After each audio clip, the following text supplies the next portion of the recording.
The life that you desire is just on the other side of your current beliefs. Hi there, I'm Mark Anthony Baker and I'm the Belief Doctor. It's quite ironic really that I ended up being the Belief Doctor, which came about after 30 years of studying beliefs and how to empower people. But my story was very different. You see, as a young boy, I didn't have any self-belief. I was physically and mentally abused by my father and sometimes even tortured by him. And every single day he would tell me, "You'll never amount to anything and no one will ever love you." Now, when an authority figure in your life at that age tells you something, you accept it as the truth. The trouble is that once you accept it as the truth, it becomes true for you. And once it becomes true for you, it becomes a belief and it becomes a guiding force in our lives. Fast forward 25 years and I'm sitting in my daughter's bedroom, my two little girls, and I'm about to read them a bedtime story. After I'd finished the story, I'm sitting there looking at them asleep. And if you have children, if you've ever looked at them asleep, they look so angelic. And you start worrying about if anyone's ever going to hurt them or what's going to become of their lives and what will happen to them if you won't be around. And I just sat there looking at them and I realised in that moment that the thing that those children really needed was the gift of self-belief. And as soon as I had that realisation, I realised that I wasn't the person to do it because I didn't have any. I had zero self-belief in my life at that time. But I set out on a journey of self-discovery which has lasted 30 years, and now I speak all over the world about self-belief, and I have great pleasure in transforming people's lives. But as I said, it wasn't always like that. And at that time, as I sat next door to my children's bed, I didn't think that I was the person that was fit for the job. So I asked myself a really ridiculous question. I sat there and I said to myself, I wonder if there's a physical way to instill self-belief. Now, really, that sounds like a crazy question because beliefs are made at a subconscious level. The reality is we're not even aware that they're being made. We just have to live with the impact of them. Nevertheless, I fell asleep and I had this amazing dream. And in the dream, there was this little girl who couldn't do mathematics. And she'd come home and she was sitting down to have dinner with her family. And she was looking really, really unhappy and glum. And her father said to her, "What's up, my love?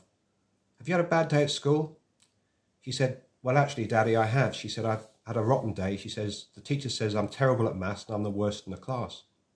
With that, the father said to his daughter, "Tomorrow morning we're getting on a jet and we're going to fly to India, to the village where I used to live."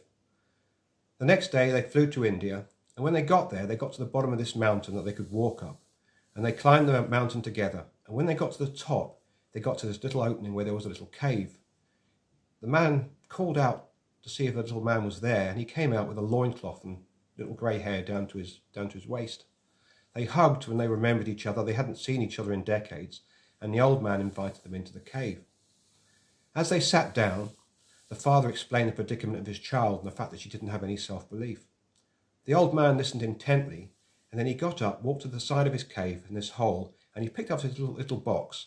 As he walked back, he dusted the box off and he opened it, and inside was this bracelet. He sat down next to the young girl and he asked her to put the bracelet on. When she did, he says, "Press down on that bracelet for a second." All the while this dream was happening, I kept hearing the words in the background like a ghost saying, "It's all in the words, but you must impress the words." The old man said to the little girl, "Press down on that bracelet for 10 seconds and then pull it to one side," which she did. When she did, she looked down and she could see the word "believe" imprinted on her skin. The old man said to the young girl, "What is that that's written on your wrist?" She said, "It's the word 'believe,' sir." And he said, "And where is the belief?" And she said, "It's on my skin." He says, No, the belief's not on you. The belief is in you. Now you can do whatever you like." I woke up and I couldn't remember any of that dream. And then the funny thing is that as we were having dinner the next day, my youngest daughter wasn't feeling very happy. And my wife said to her, "Is everything okay?"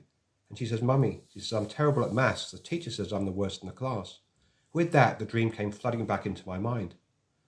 I set out to make this bracelet the following day, and I wrote down the dream so I wouldn't forget it. Then that evening came, and I sat down and read them both their stories. And after I'd finished the story, my daughter looked really, really glum. I said, "What's up, darling? That was a really, really lovely story." She says, "Daddy," she says, "it was a lovely story." She says, "But I don't have it." She said, "I'd do anything to have a magic bracelet like that." And with that, I pulled it from my pyjama pocket as I'd spent the day making it with bits of lead from a fishing weight and some super glue, which used to actually stick in those days. And I said, "Here it is, my darling. put the bracelet on your wrist. It's the only one in the world. And it was. Technically, I'd invented it from that dream. I pushed it down on her wrist, and then she pulled it to one side. And I said, "Where is the belief?" And she smiled at me knowingly, and she said, "The belief is in me, Daddy. Now I can do maths." Now, by the end of the year, she'd risen to the top 10% in the class. She wasn't the top child in the class, but she'd risen to the top of the class in the top group, where she'd only been at the bottom 6 months previously. It wasn't so much that she couldn't do mathematics that was the problem originally. It was because she didn't believe she can. You see, belief actually helps us achieve everything that we want in life. Nothing happens without belief. Another 25 years went past, and lockdown came, and we couldn't do anything, could we? So I decided that I was just going to clear my daughter's bedroom out because I needed a bigger office. I'm one of those fathers that leaves my daughter's rooms as a shrine to remind me that they were once there. But I actually needed the space, and I thought I'd do something about it. So I've just cleared out the boxes from under the bed. And in that moment, I just saw a little glint of something that came from the sunshine through the window. And it was this little bracelet sticking out. And I pulled it out, and it was the bracelet I'd made her 25 years earlier. So I decided at that point during lockdown that I was going to make that available to the public. And for the last 2 years, I've spent all of that time inventing this bracelet. It's taken 2 years to get the design right. I wrote another book called The Imprint Phenomenon, How to Unleash the Power of Belief and Expectation. I created a box of affirmation cards, 40 of the most powerful affirmation cards in the world that can be read with the bracelet. And I presented it all in this beautiful kit, this is the book that goes with it, The Imprint Phenomenon. Now, this book and this program is having incredible results in the world, because what it does is it makes you consciously aware of what you're doing when you're instilling beliefs into yourself.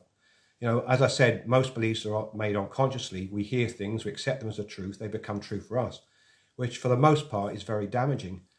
But when you actually stop and consciously think about it and think about the beliefs you're putting in yourselves, it changes everything for you. It releases so much potential within you. I am delighted to offer you this program that has been 2 years in the making, and 25, 30 years worth of studying on my part has all been put into this book and this program. It's an incredible program. It normally sells for £197, but I'm actually putting it out for the month of November so that people can take advantage of this, because I want as many people as I can possibly get to go into the new year working on themselves and getting their belief levels up, because that is what's going to make the change in your life. At the moment, you can get this for £97. The link is in my biography section. And to make it even more irresistible to you, I'm actually giving £2,400 worth of bonuses, including 10 reports, how to develop confidence, how to develop resilience, and I'm even giving you an online course, how to sell yourself. So this is really an incredible opportunity. I thoroughly recommend that you take some time and invest in yourself, because self-belief is the key that opens your door to potential. There really isn't any other way. This is how you do it, and I look forward to accompanying you on that journey. Thanks for listening.